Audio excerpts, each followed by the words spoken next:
Hi guys, welcome to Labis Patisserie's YouTube channel.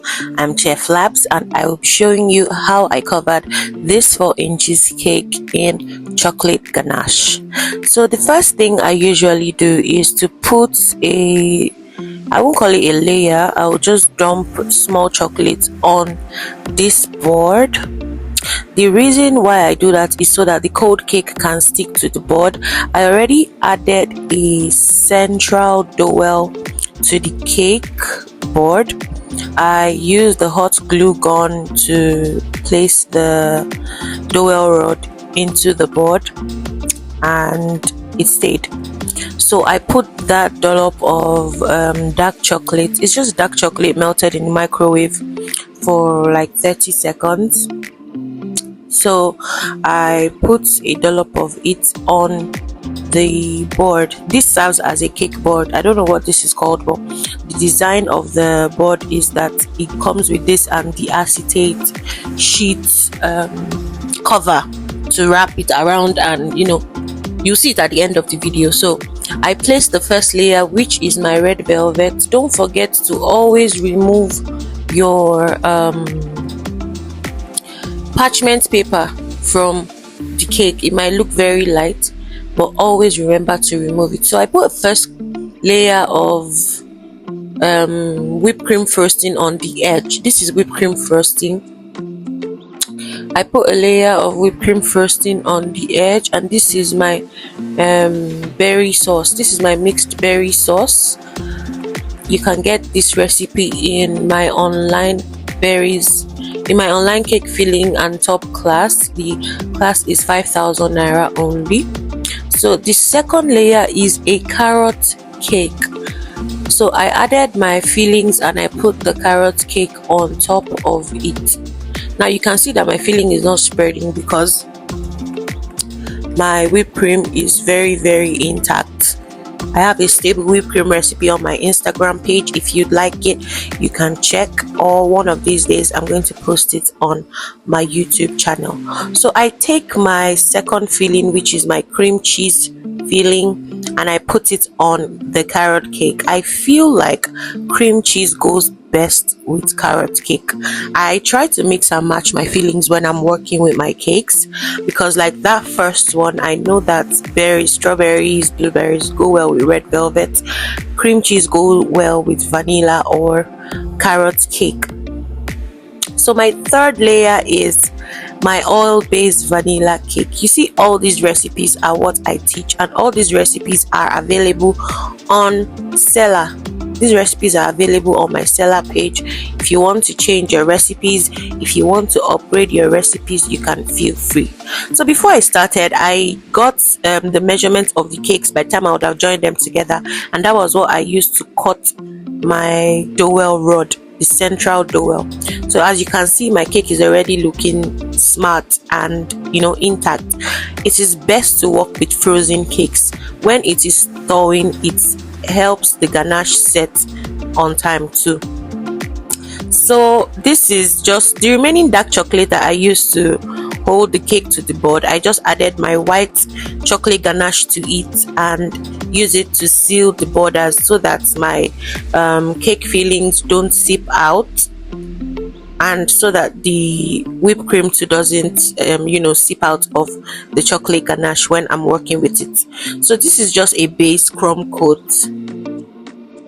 This chocolate ganache is just like a base crumb coat. It's just a base crumb coat. I am still going to apply more ganache to crumb coat this properly, but I just use this base crumb coat to like seal the crumbs together in this cake. So you can't see the whipped cream anymore. You can't see the fillings will not be able to seep out. And I'm going to put this in the chiller for like 5 minutes to set properly. So when it sets properly, I'm going to bring it back and do the main crumb coat. You remember I said this crumb coat is just to hold the fillings together. This crumb coat is just majorly for the fillings, and that was why I added a little bit of my white ganache to this dark chocolate that I used to hold the cake to the board. So as you can see, all these recipes are oil based. The red velvet recipe is my signature oil based recipe. The carrot cake recipe is my signature oil based recipe. And I just made this oil-based vanilla recipe, and it is selling out fast because a lot of bakers have used it. You know, the reviews are there. It works like magic. It gives volume with less ingredients, and that is my main objective and my main goal as a teacher, as a baker. I want to be able to utilize the most minimum quantity of materials and ingredients and maximize it to get a lot. So this is still my base crumb coat. I'm just going, because vanilla tends to crumble a lot, it tends to crumble a lot, so I'm just going to seal that in. As you can see at this point, the cake is still wobbly. It's still looking a bit wobbly, but don't worry, by the time I place it in the chiller for 5 minutes and bring it back out, you will notice that it is rock hard. And that is the beauty of chocolate ganache for me. Even the moistest of cakes, once you coat it with chocolate ganache, it gives it a shell covering, and that shell covering, even when you throw it up, you turn it upside down. I'm not going to turn my cake upside down, but you know, if you turn it upside down and you throw it up, the shell covering is going to hold up all the moisture of the cake. As you can see, I have not even put it in the chiller yet, and it is already setting. How to know once it's setting? Once you tap. If you tap your cake, you can see that it is already getting hard. So that was just because I used cold cakes. If you're not working with cold cakes, that will not happen, I promise you. So that is the benefit of working with cold cakes. And when you're working with cold cakes, you don't want to work with too cold cake. So this is my chocolate ganache dollop. I dumped it on my cake. This is my white chocolate ganache. I had to whiten it a bit, and I used my excellent blend white. I use my excellent blend white. All these are in my chocolate ganache course. I am making this video to help most people that are in my class. I'm making this video to assist most people that are finding it hard to work with chocolate ganache. So this is the main crumb coat. You know, the first one I did was a base crumb coat to seal in the crumbs, to seal in the fillings at the center and the piping at the border. So that was what I used the first grayish looking ganache to do. So now I want to give you a hint. When I'm working with my chocolate ganache, I do not use a steamer. I do not use a steamer simply because white chocolate ganache is temperamental. You don't need a steamer while working with it. You don't need a steamer while working with it. What you need is patience. You need to frost and scrape. First and scrape. So as you're frosting, you scrape, and that is the rule that I give my students or people that I am, showing. I was using this as a demo class for one of my students that came visiting because she was having a hard time with chocolate ganache, and I told her that for white ganache I would advise you not to use any form of steam, any form of water, any form of water at all. All you just need is patience. While working with chocolate ganache, I always implore people to not panic. Once you start to panic, you start to do rubbish. And once you start to do rubbish, everything will start falling apart one by one. As you can see now that I'm working with the cake, it is not wobbly anymore. It is standing strong. And this is a 4 inches cake. Most people cannot work with a 4 inches cake because they always feel like it will keep shifting when they are working, and that was the job of the central dowel and the chocolate that I added in the beginning. So what I just do is I just keep going round and round and round. Because I placed this chocolate ganache in the fridge to set for like 5 minutes, the cake got colder. I don't know if you understand what I'm trying to say. So at this point, I'm done with the crumb coating, the main crumb coating, and then I just applied a bit more chocolate ganache to the top of my cake, and I just go in a circular motion and I frost. Why I put enough is so that when I bring it down, like when it's coming down, I will be able to, move it around to where I want it to be. Now at this point, working with chocolate ganache, your scraper should be your best friend. The first thing I do is to smoothen the top of my chocolate ganache. Once the top is smooth, I will go on to work with the sides. And as you can see, I said the cake is cold, so it is going to start setting very, very fast. So my smoother, I don't put water on my smoother or my scraper. I don't put water, hot water, blowtorch, any heat, and anything that can cause the chocolate to start looking grainy. Oops. So I didn't cut this part out because most times we make mistakes, and my mistake was not spreading from the top. I decided to carry it from the side like a buttercream texture, but it wasn't quite there yet. So I just had to take a bit and then move it like I was scraping from the top. So this decoration is in real time. As you can see, there's no fast forward, there's no speed, there's nothing. This is how quick and easy it is to work with chocolate ganache once you know the ropes. So what I just keep doing is I keep scraping. I said it's scrape as you walk. Even if it is not there yet, even if it is not as smooth as you want it to be, just make sure that you scrape, because once the chocolate sets hard on one part, it will be very, very hard to rectify it. It will be harder to rectify it once it sets.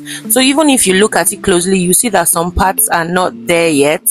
I'll keep filling it and frosting it and scraping it until I am sure that everything is as perfect as I want it to be.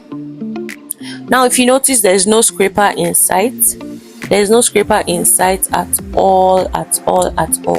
There's no scraper in sight, and that is because I am working with white chocolate ganache, and I've even tried my best to master the dark chocolate ganache in such a way that when I'm working with it, I don't need a scraper. I don't scrape at all. Once your chocolate ganache is smooth, you will just keep gliding and feel the bliss of working with chocolate ganache. So don't mind the board and the board and my workspace, how it looks messy. I'm going to clean everything up. So just make sure that you're finishing your chocolate ganache cake first, because before you know it, chocolate ganache will start to set. So that is the same thing that I keep doing. I was gisting with my friend here that was around. I was explaining some of the things about chocolate ganache to her. But I'm sorry I can't use the sound because there's a lot of gossip in the original sound. But maybe subsequently, as I continue working on my own, I will be able to use the original sound so that we can understand fully most things about chocolate ganache. I'm still learning, to be honest. I'm still learning, and I'm learning by myself to manipulate chocolate ganache, especially white chocolate. I want to make white chocolate the base of the decoration of all my cakes now. So what I'm just doing is I'm just going to keep scraping. And another thing you need to note is that you need a board that is smooth. If you are making use of a board that is not smooth, you will not get this easy glide. The bumps on the board will be shaking the palette knife. The bump on the board will be shaking the palette knife, and it will not be so easy for you to work with. So you can see that I am done here. I'm scraping the cake to just make sure that it is smooth. And as you can see, my cake is all smooth. I'm vibing to the music I was playing in the background. Yes, my cake is all smooth, and yeah, it's so exciting to see. Now for the top, I don't want the top to have a rough edge. Most times our chocolate ganache cakes, we want the top to have a rough edge. I didn't want my top to have a rough edge. I wanted my top to have a smooth edge. So once your cake is smooth, you can keep smoothing and smoothing and smoothing till whenever you feel like you are done. So I thought I was done here, and I just cleaned my palette knife and my scraper. So let's see, what was the next thing that I did? Yes, the top.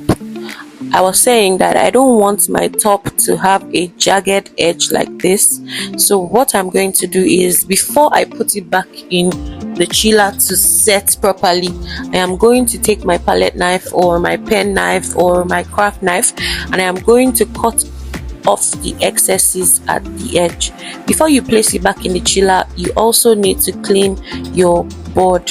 You need to clean your board, or your whatever this thing is called, because by the time you put it in the chiller, the chocolate on that part too will set hard, and it will be harder for you to remove. Now if you don't take off this excess at this point, when you put it in the chiller and bring it out, it will be hard because it would have set hard. Now once you want to take it out when it is set hard, you might have cracks, because the energy or the pressure that you're exerting into cutting off the chocolate ganache at the edge might break the chocolate ganache at the edge. So you might have a little bit of cake showing, especially if you crumb coated with like whipped cream or buttercream. So this one is better for me. It's better for me. That's why I use. It's better for me. So I clean my board again with my kitchen towel, and I just scrape the excesses that have come onto this side. So when I scrape up the excesses that have come onto the side, I'm just going to take my palette knife to remove that little bit there, and then I'm going to do my pink what do they call it, color painting or something. It was a technique. I don't know what the technique is called. I think somebody said watercolor effect. So I always clean my board before I put back in the chiller. Then I put it in the chiller. After 5 minutes, I bring it back out, and my cake has set hard. Now to achieve this watercolor effect, you need a cold cake, not cold that is bringing out condensation. You need a cold cake, so that once you swipe, it will not go round and round. It is only that part that is cold, and that where the color is touching will set hard.